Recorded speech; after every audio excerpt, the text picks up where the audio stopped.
Muito bom, professora. Federalismo cooperativo. Isso aí tenho certeza da matéria por muito trabalho científico, inclusive teses. Bom, gostaria de lembrar que, então, ao final do painel, ainda teremos a oportunidade de realizar um debate. Infelizmente, a professora Paola vai ter que se retirar por questões de outros compromissos, mas nós nos manteremos aqui, ok? Então, quem quiser via chat, pode enviar questões também diretamente para os professores. Então, eu anuncio agora, então, o professor Rogério Carlos Born. O professor é doutorando e mestre em Direito Constitucional, tendo como linha de pesquisa Direitos Fundamentais e Democracia. É especialista em Direito Público, Eleitoral, Militar, Metodologia do Ensino Superior e Massologia, História e Filosofia. Bacharel em Direito, Ciência Política e Relações Internacionais, graduando em Jornalismo, professor do Centro Universitário Unidom Bosco, Uninter e Unipublic. Membro consultor convidado da Comissão de Direito Internacional da OAB Paraná, entre os anos 2011 e 2018. Assistente de publicações e projetos de aperfeiçoamento jurídico da Escola Jurídica Eleitoral do Tribunal Regional Eleitoral do Paraná. Editor-chefe da Paraná Eleitoral, Revista Brasileira de Direito Eleitoral e Ciência Política. Ex-membro de bancas de concursos públicos para a magistratura. Professor, a palavra é sua.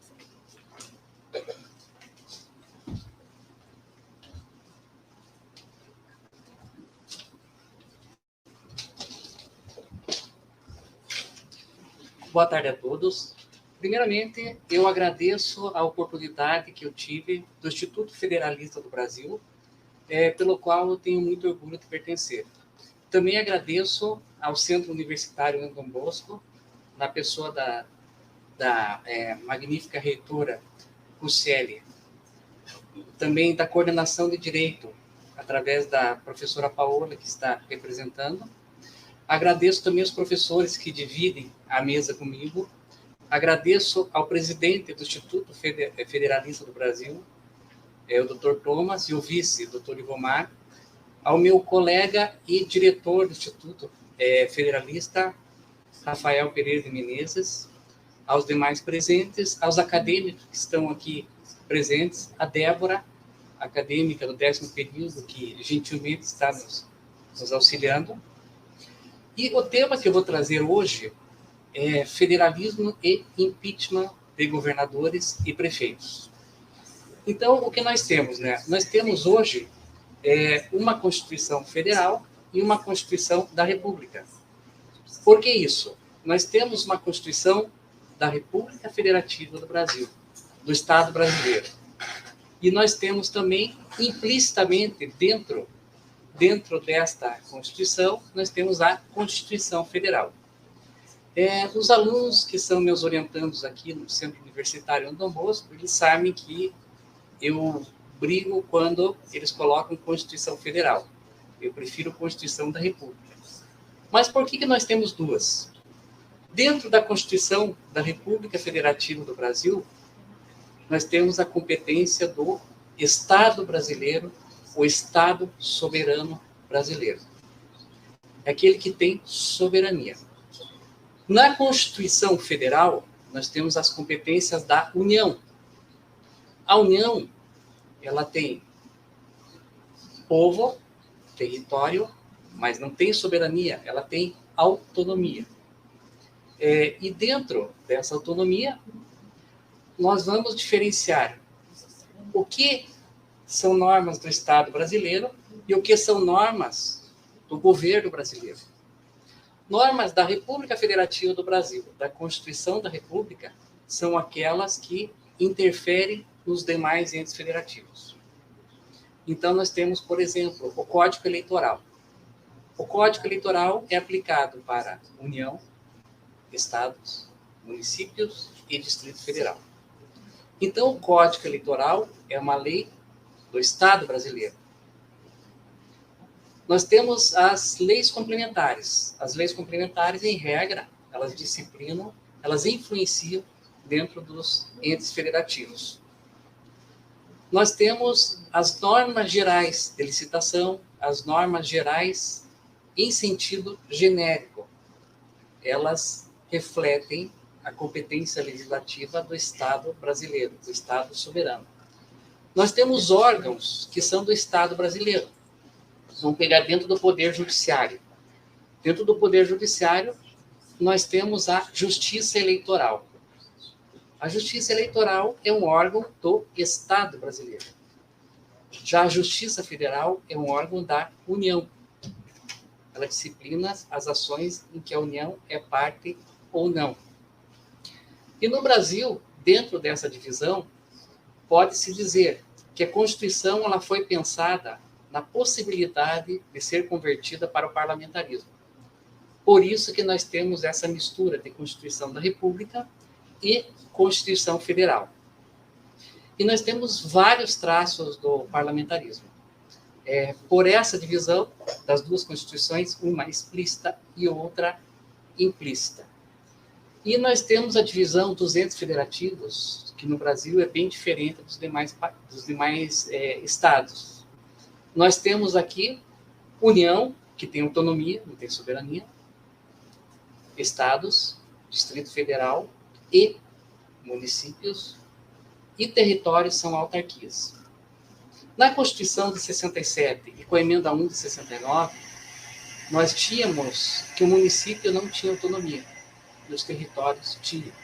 A Constituição dizia que são entes federativos, a União, os estados, o Distrito Federal e os territórios. Nós temos territórios? Temos. Temos um território estadual, que é o Distrito Estadual de Fernando de Noronha, que é uma autarquia especial. Agora, disso que eu falei para vocês, tem uma coisa interessante.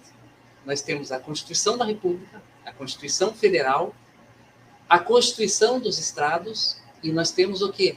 A Lei Orgânica dos Municípios e a Lei Orgânica do Distrito Federal. Tem sentido chamar de lei orgânica? Esse termo, lei orgânica, ela foi herdada do tempo que o município ele não tinha autonomia. Ele era uma autarquia. Então, o nome, lei orgânica do município. Lei orgânica do Distrito Federal. Mas, na prática, claro que em nenhum livro está escrito isso, mas ela seria uma Constituição municipal. Então, existem essas dicotomias. E hoje, o antigo território federal de Fernando de Noronha é Distrito Estadual de Fernando de Noronha, é um território do Pernambuco. E toda a estrutura do Distrito Estadual de Fernando de Noronha, ela segue as recomendações da Constituição da República para se formar um território nacional. E aonde eu vou chegar? Eu vou chegar na minha matéria, chegar no impeachment de governador, cassação de prefeitos e vereadores. Falando de impeachment de presidente da República, nós estamos bem estudados sobre isso, nós tivemos 2. Mas surgiu nos últimos 4 anos uma novidade, impeachment de governadores. Nós tivemos 3 casos de impeachment de governadores. O último caso que nós tínhamos, antes dos que ocorreram nesses últimos 4 anos, ocorreu lá em Alagoas, na década de 50, que inclusive houve morte.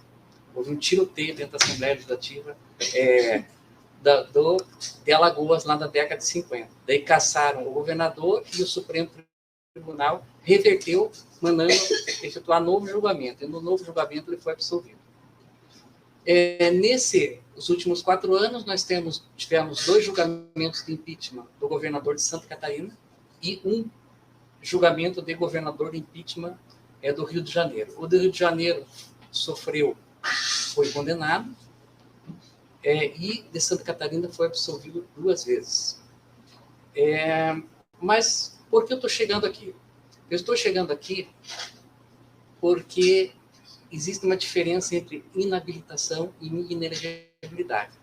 Então, o presidente da República, ou a presidente da República, ela sofre a perda do cargo e, separadamente, sofrerá ou não a inabilitação por 8 anos. Está pacífico isso. Dentro dos estados, acontece o seguinte, algumas constituições diziam que o governador que sofrer um impedimento, ele perde o cargo e pode ficar inabilitado por 8 anos. A Constituição de Santa Catarina foi submetida ao controle de constitucionalidade. E o Supremo Tribunal Federal diz que a Constituição estadual ela não tem competência para disciplinar sobre período de inabilitação, que é competência privativa ou exclusiva da União. Então, a Constituição ela pode declarar perda do cargo, mas não pode estabelecer o prazo de inabilitação. Quem vai disciplinar isso? A Lei 1079 de 1950. Ela foi recepcionada, há dúvidas quanto a isso, como lei complementar. Porque em 1950 vigia a Constituição de 46, que não tinha lei complementar. E tem um capítulo da Lei 1079 de 1950 que diz que no caso de processo de impedimento, de impeachment do governador do estado ou do Distrito Federal, aplica-se aquele capítulo e a inabilitação por 5 anos, que era o prazo da Constituição de 46, por 5 anos. Então, se aplica esse parâmetro. E todas as outras constituições que previam, constituições estaduais, que previam 8 anos, ficaram letra morta. Então, a Assembleia Legislativa pode decretar a perda do cargo, mas não a inabilitação. Daí aconteceu, Santa Catarina, e esse artigo diz que quem vai julgar o governador é uma comissão por 4 deputados estaduais e 4 desembargadores do Tribunal de Justiça. Em Santa Catarina, aconteceu na admissibilidade que o governador ele foi absolvido por 5-3. Na verdade, houve empate. Houve empate e o presidente do Tribunal de Justiça desempatou, absolvendo o governador no primeiro caso e o segundo ele foi absolvido totalmente. O caso da vice-governadora, houve empate. E daí o presidente do Tribunal de Justiça afastou a vice-governadora do processo impeachment, já na inadmissibilidade. Mas qual que é o problema que nós temos aqui? É lá no Rio de Janeiro. No Rio de Janeiro, o Wilson Witzel, ele sofreu um impeachment e se declarou, de acordo com a Lei 1079 de 1950, a inabilitação por 5 anos. Só que tem um detalhe. Essa lei de 1950. E em 1990 nós tivemos a Lei das Inelegibilidades. A Lei Complementar 6490, que foi alterada pela Lei Complementar número 135, que é a nossa Lei da Ficha Limpa, que estabeleceu 8 anos, com a nova redação, 8 anos de inelegibilidade a partir do final do mandato. Então, o governador ele fica até o período remanescente do mandato e depois começa a contar 8 anos. No meu cargo, vai dar 16 anos de inelegibilidade, porque data da posse, tem uma série de encargos que eu estou tratando lá na minha tese de doutorado. Só que fica aquela dúvida. A lei de inelegibilidade, ela derrogou ou abrogou a Lei 1079/50 ou não? Aplica-se inabilitação de 5 anos a partir da cassação ou conta 8 anos a partir do final do mandato? Fica essa dicotomia. Então, ou é inabilitação de 5 anos a partir da cassação ou do impedimento, ou 8 anos a partir do final do mandato. Para o Wilson Witzel, ele tentou se candidatar, o Tribunal Regional Eleitoral do Rio de Janeiro entendeu que era o prazo de 5 anos de inabilitação. Esse não é o meu entendimento, que eu vou defender na minha tese, no capítulo, que eu entendo que a lei das inelegibilidades, ela derrubou a inabilitação. Fica aquela discussão, se inabilitação, qual que é a natureza jurídica de um e do outro. Eu entendo que ali é questão só de nomes. Então, eu entendo ali que a lei das inelegibilidades derrubou aquele artigo de 5 anos. E o Wilson Witzel, ele teria que sofrer inelegibilidade até o final do mandato e por mais 8 anos. mas o TRE do Rio de Janeiro até agora entendeu que ele está sofrendo inabilitação por 5 anos. E vamos descer agora o caso de cassação de prefeitos e vereadores, que é outra polêmica. O decreto-lei, eu nunca lembro se é 200 ou 201, 67, acho que é 201, ele diz que dá o mesmo conflito. Ele diz que o prefeito ou vereador que for cassado, ele sofre inabilitação de 5 anos. E a lei das inelegibilidades, ela diz que ele sofre a cassação pro resto do mandato e por mais 8 anos. Mas lá na lei, decreto-lei 201, 67, ele fala o seguinte, que quando o impedimento do prefeito ou do vereador se der pela Câmara Municipal, a Câmara Municipal só pode decretar a perda do cargo. E se for a cassação pelo Poder Judiciário, ele perde o cargo e fica inabilitado por 5 anos. Então, qual que é o meu entendimento? O meu entendimento é que, se o prefeito ou vereador se aplica para esse vereador de Curitiba que sofreu uma cassação depois que foi revertida pelo Supremo Tribunal Federal, eu entendo que no caso do município, se a perda do mandato for declarada pela Câmara Municipal, ele fica 8 anos inelegível a partir o resto do mandato e 8 anos inelegível. Se for decretado pelo Poder Judiciário, ele perde o cargo e fica 5 anos inabilitado, se aplicando a partir de então a Lei 1079 de 1950. Então, é essa diferenciação que eu faço em relação ao impeachment de governador e a cassação de prefeito e vereador. Então, fica essa questão. Agora, no caso de prefeito, fica bem interessante essa diferenciação. Como eu falei para vocês, eu vejo que aqui não há antinomia. Então, se for o Poder Judiciário, a inabilitação. Se for a Câmara Municipal, o Poder Legislativo, se aplica a inelegibilidade. Então, existe bem essa diferenciação. E lá no Estado, para mim, se aplicaria a inelegibilidade e a inabilitação da Lei 1079 de 1950, ela estaria afastada totalmente. Então, eu vejo dentro dessa diferenciação. E Distrito Federal. Distrito Federal, como sempre diz para os seus alunos, o nosso colega Marcelo, o professor Marcelo, que está aqui na nossa sala, né? O Distrito Federal ele é um ornitorrinco. Lembra do ornitorrinco, né? Então, eu vou emprestar as suas palavras, professor Marcelo, se importar, né? Porque o Distrito Federal, o que é? Ele é um ente intermediário entre município e Estado. O Distrito Federal, ele tem a lei orgânica, que é do município, mas tem governador, que é do Estado. E o Poder Legislativo é uma mistura Câmara Municipal com Assembleia Legislativa. Então, eles têm a Câmara Legislativa do Distrito Federal. Daí, outra diferença do Distrito Federal, eles não têm poder judiciário, igual ao município.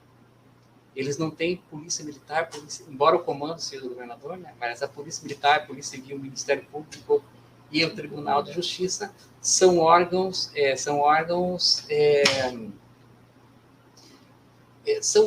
parecidos com o município. Então, tem uma grande diferença do Distrito Federal. E lá, na lei orgânica do Distrito Federal, fala que o governador do Distrito Federal, se sofrer um impeachment, ele vai sofrer a inabilitação por 8 anos. Só que fica difícil, porque você não sabe se a lei orgânica ela tem o status de Estado ou o status de município. Então, nesse caso, eu aplicaria, se houvesse essa situação lá, por analogia, tratar a lei orgânica do Distrito Federal como se fosse a Constituição do Estado. Então, eu agradeço a disposição de todos, agradeço a presença dos acadêmicos que estiveram aqui no auditório assistindo ao vivo. Então, muito obrigado pela oportunidade.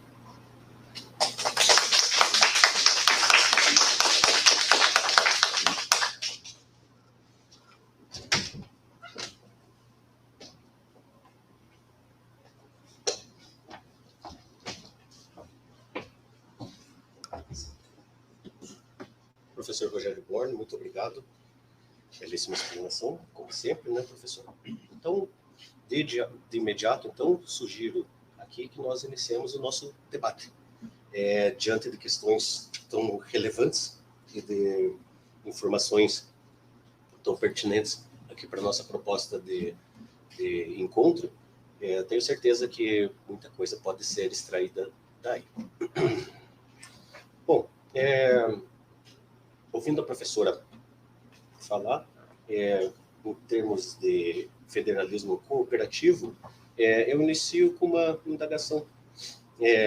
Que medida, professora, a senhora considera que transferências voluntárias e convênios entre União e Estados federados também surgem aí como elemento de um federalismo cooperativo?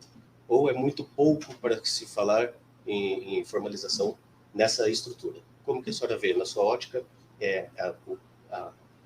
entre entes federados e União, também há essa participação? Pode falar daí, mas... Então, esse também é considerado, né, um dos mecanismos, apesar de não ser um mecanismo que está previsto, em alguns termos, estar previsto na própria Constituição, né, essa necessidade de transferência, né, de um ente federativo maior para o menor, ele também é visto como um mecanismo de cooperação.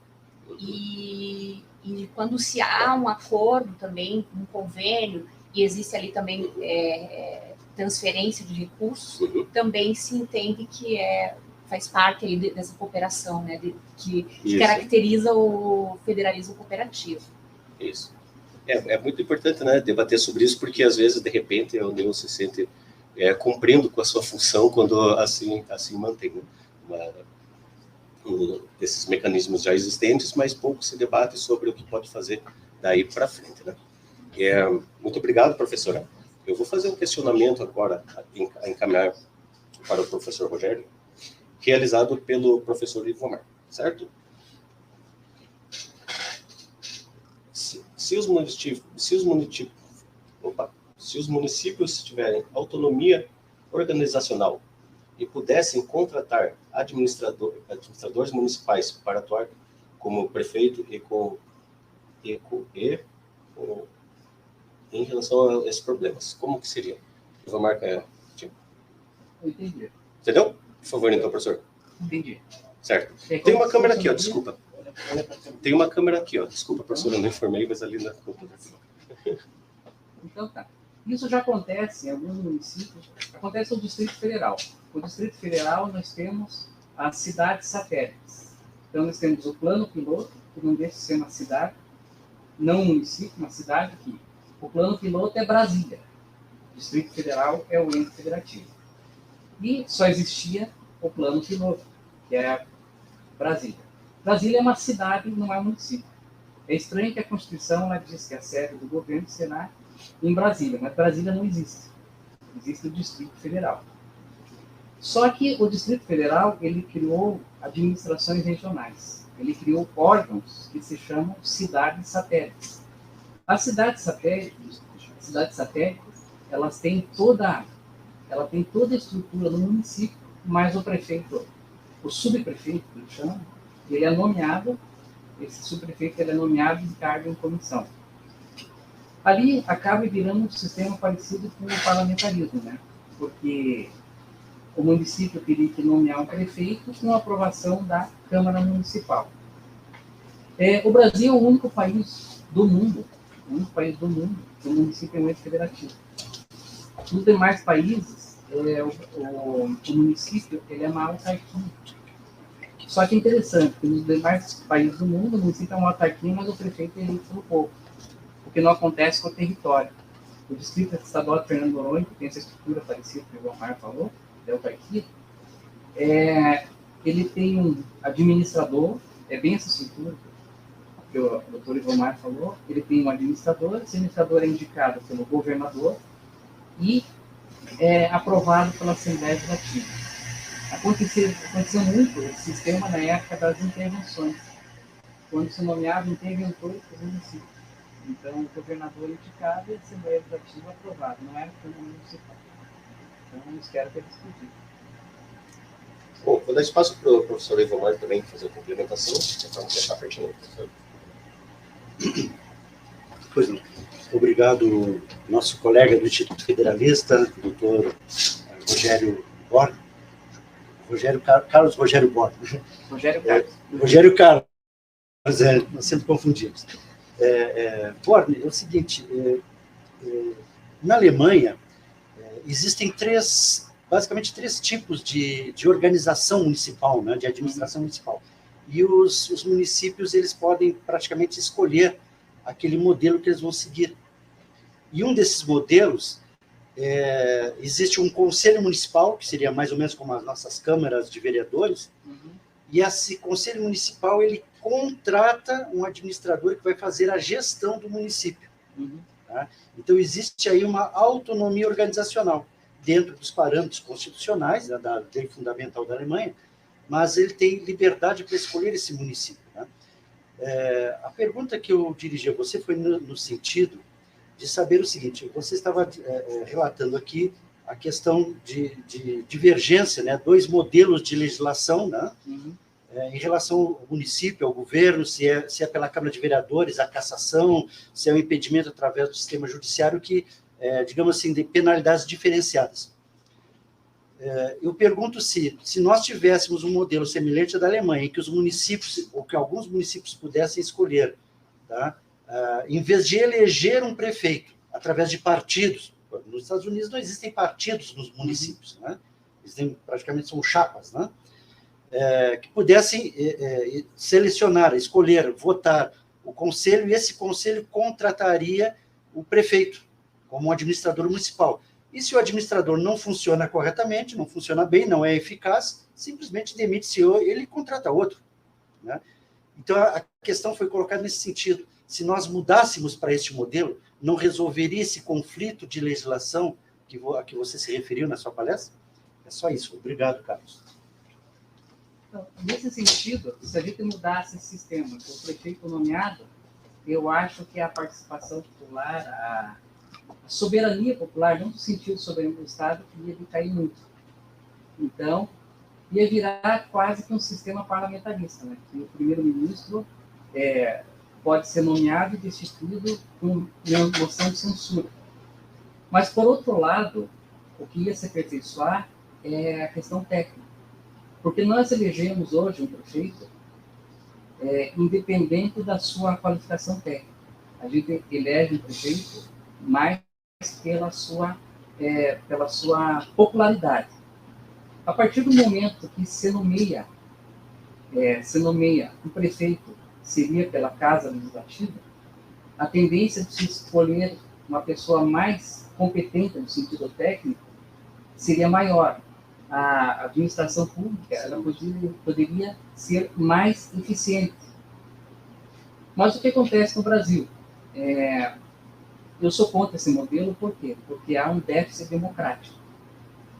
Seria uma eleição indireta. Se elegeria a Câmara Municipal, e a Câmara Municipal nomeava alguém podendo ser destituído a qualquer tempo. Então, teria os dois problemas. Uma, haveria um déficit democrático, e a outra, a parte boa, é que a pessoa tenderia a ser mais qualificada, mais preparada para o cargo. Porque o que acontece na Alemanha, por exemplo, com o cargo de primeiro-ministro, porque o presidente ele é nomeado mais pelo apelo popular, pela soberania popular. Mas o primeiro-ministro ele é nomeado considerando os aspectos técnicos. Inclusive, o primeiro-ministro ele atua naquelas pastas extremamente técnicas, né, que seriam economia, finanças, relações exteriores. Né? Então, existem os prós e os contras. O caso de nomear, a capacidade técnica seria muito menor, mas haveria um déficit democrático. Poderia haver a não concordância da população.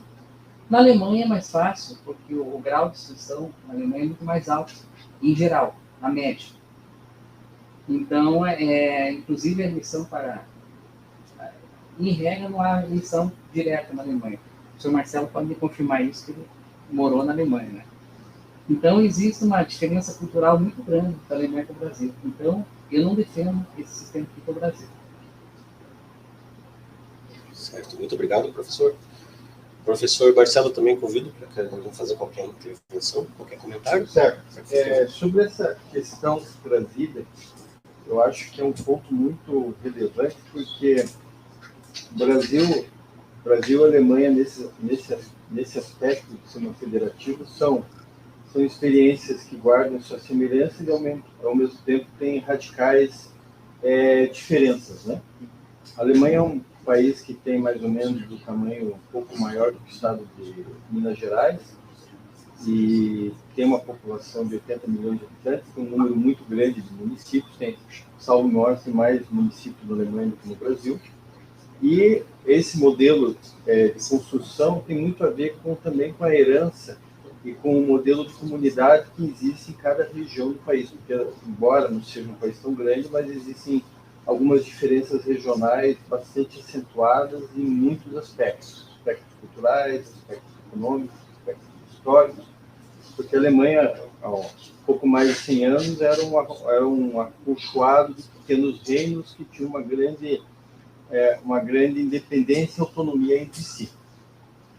No Brasil, nós temos uma realidade política muito diversa, como o professor Rogério muito bem soube dizer, uma realidade cultural muito diversa, no sentido de que, quando nós retiramos, de repente, da comunidade, no nosso modelo federativo, a opção da comunidade de fazer uma eleição direta do prefeito, primeiro que nós temos alguns obstáculos funcionais, a meu ver, obviamente, que é a questão do princípio da soberania popular, que está no parágrafo único do artigo 1º da Constituição, a questão que os entes federativos, todos os níveis da federação, a União, os Estados e municípios, têm um princípio de simetria constitucional, e nesse princípio de simetria constitucional ele coloca como princípio básico o princípio republicano e o princípio democrático. E os municípios, embora muitos digam, né, o professor José Afonso da Silva, o professor Paulo Bonavides também dizer isso, o professor Dalmo de Abreu Dalari, que os municípios, em muitos aspectos, são considerados entes federativos com uma autonomia mais limitada, né? A Constituição estabelece algumas limitações à autonomia dos municípios, mas a autonomia administrativa e a autonomia política, principalmente, elas são preservadas. Então, eu entendo que essa autonomia política ela é um bem muito precioso para os municípios, mesmo quando eles a maltratam.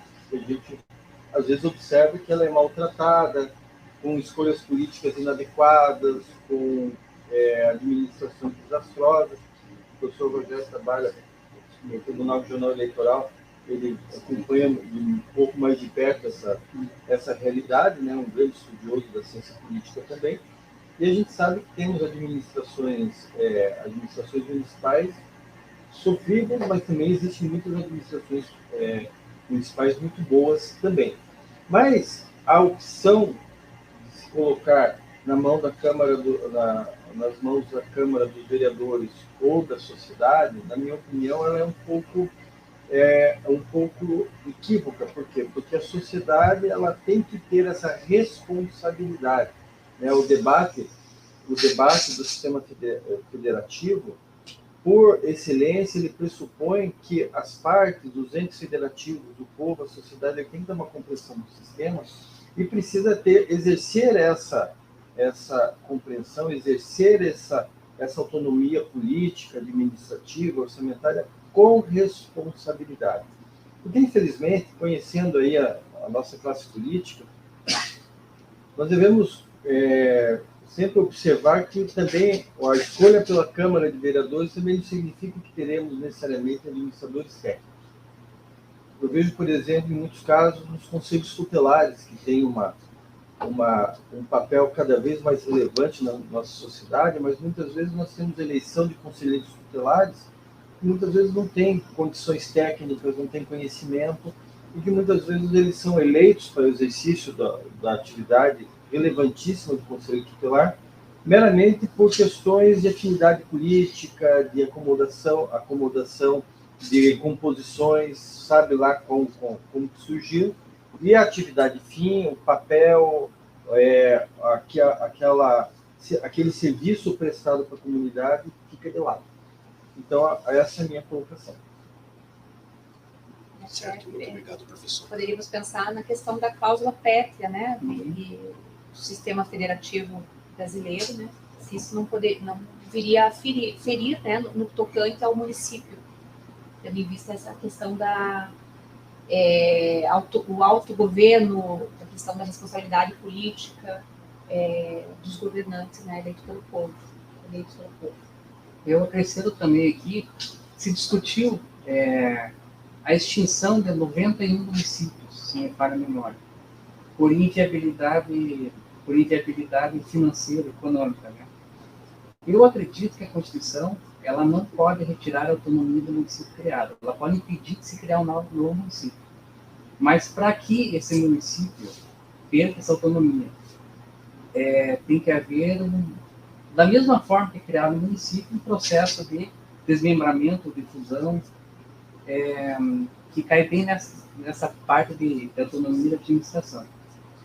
Uma curiosidade, aqui no Paraná, em 1935, foram extintos quase 50 municípios. E alguns retornaram em 1945. E eu vou destacar alguns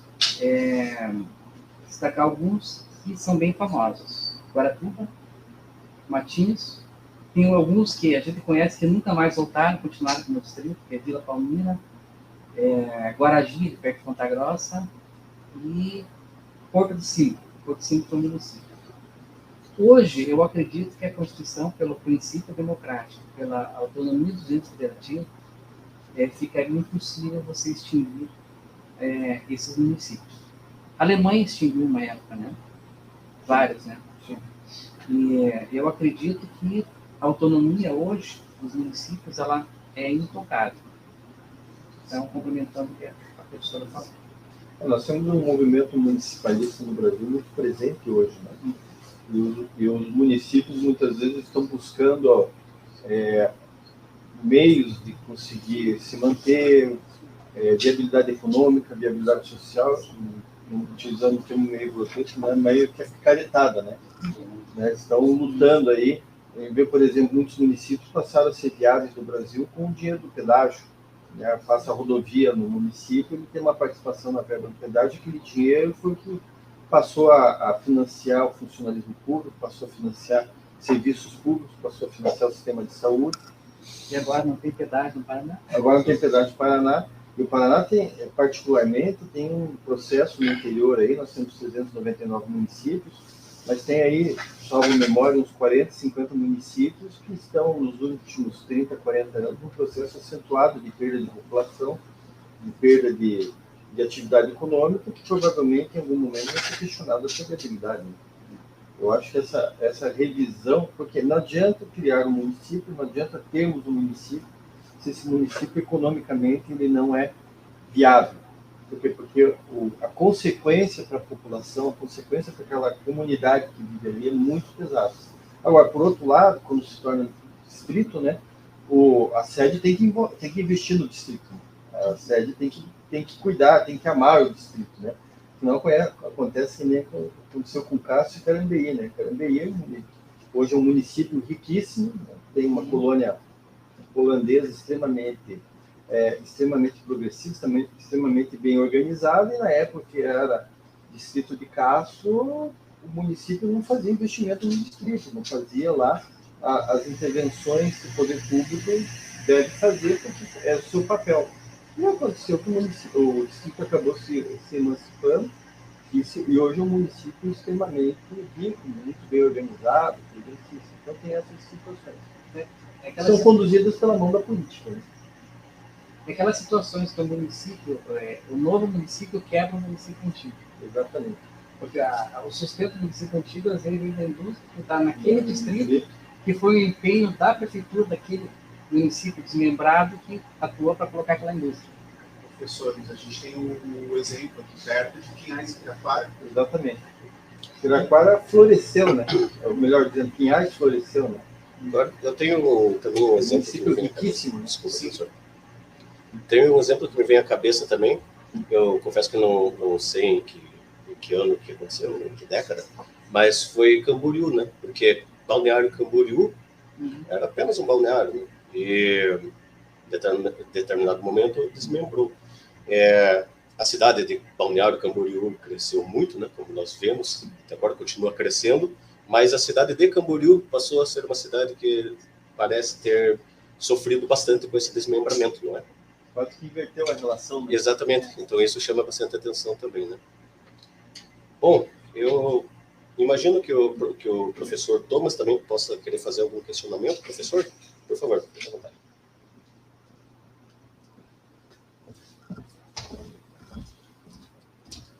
Bom, primeiro de tudo, é fantástico o fórum, né? Porque o fórum é justamente isso, é debater, trazer as ideias diferentes, né?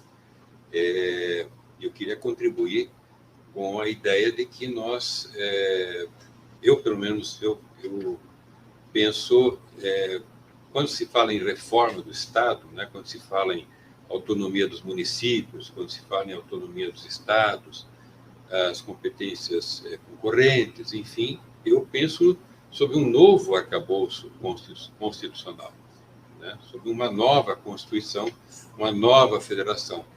Minha cabeça está dentro desse novo ambiente. Então, tentar fazer alguma coisa dentro da atual Constituição é um tanto quanto complicado, muito embora possa se encontrar brechas e possa se encontrar formas de se desconstitucionalizar uma ou outra situação. Ou fazer leis que se adaptem dentro de uma nova interpretação, dentro de alguma cláusula constitucional. Eu penso, por exemplo, que municípios, mirando nos exemplos norte-americanos, canadenses e mesmo muitos estados nacionais europeus, que têm cidades pequenas, com 500 habitantes, com 1.000 habitantes, né, cuja estrutura administrativa não é estabelecida de forma imperativa por meio de uma Constituição e simétrica para todo o país, né? Então, essa simetria aplicada, ela acaba engessando o país e impedindo que as localidades possam encontrar as suas melhores maneiras de viver a sua vida comunitária, né? Escolhendo, inclusive, crescer ou não, né? Escolhendo identificando suas vocações, inclusive, como, por exemplo, acho que foi o professor Rogério que lembrou de municípios, ou foi o professor Marcelo, que lembrou de municípios que vivem de aposentados, né? Então, isso é uma possibilidade também. Eu não vejo nenhum problema nisso, né? O problema é quando a renda desses proporcionada de alguma maneira pelo cidadão, seja por aposentadoria, seja por alguma atividade produtiva, agrícola, local, etc., seja sugada pelo modelo tributário federativo que nós temos, né? Que para mim é o mais perverso do planeta, porque ele é automático, ele está embutido dentro de cada compra que você faz, um palito de fósforo, né, uma caixa de fósforo até um automóvel. Então, retira a capacidade de pagamento, né, a capacidade contributiva, né, do contribuinte, por conta de a maior parte desses tributos serem abarcados pela União, né? Então, quando você fala de uma reforma da federação, há que se pensar de forma mais sistêmica e não consequencial, né? Essa é a minha visão, isso que eu queria propor dentro do fórum, pensar começar a pensar numa nova Constituição, num novo modelo de federalismo, né? E essa, inclusive, é a razão do Instituto Federalista, né? Então, é claro que podem ser encontradas formas de se resolver problemas enquanto a gente não chega nesse ideal, é claro que sim.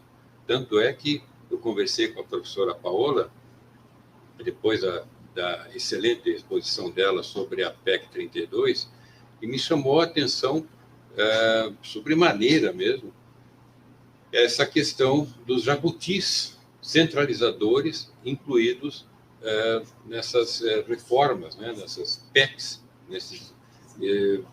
colocam lá, a lei federal vai fazer isso, a lei federal vai regular tal coisa, a lei federal vai... Realmente ela tem toda a razão, né?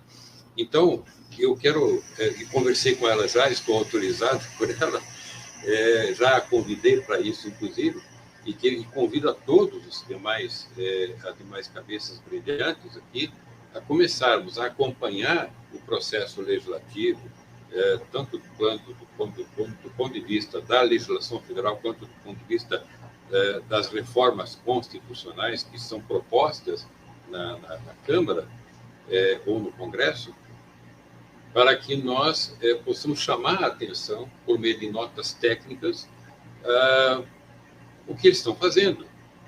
Parece que as comissões de Constituição e Justiça não estão observando os primados, né, de uma federação, principalmente com relação ao Pacto Federativo na cláusula 60. Né? Então, eu acho que isso pode realmente ser uma contribuição muito interessante dentro do atual modelo, preservar o pouco de federação que nós temos e, quem sabe, até mesmo melhorar alguma coisa, que com certeza as ideias vão surgir. Então, era essa a contribuição que eu queria dar, essas duas contribuições que eu queria dar. Pensar num ambiente de federalismo novo, um federalismo mais pleno, e também a criação de um departamento, alguma coisa dentro do... Aí o professor Ivomar, que é administrador, vai ajudar a organizar isso, né, dentro do Instituto, para que nós possamos, então, nos inserir no debate da criação, da discussão das PECs e legislações no Congresso, justamente para proteger o pouco de federalismo que nós temos. Né? Então, fica aí as contribuições para os comentários dos dignos participantes.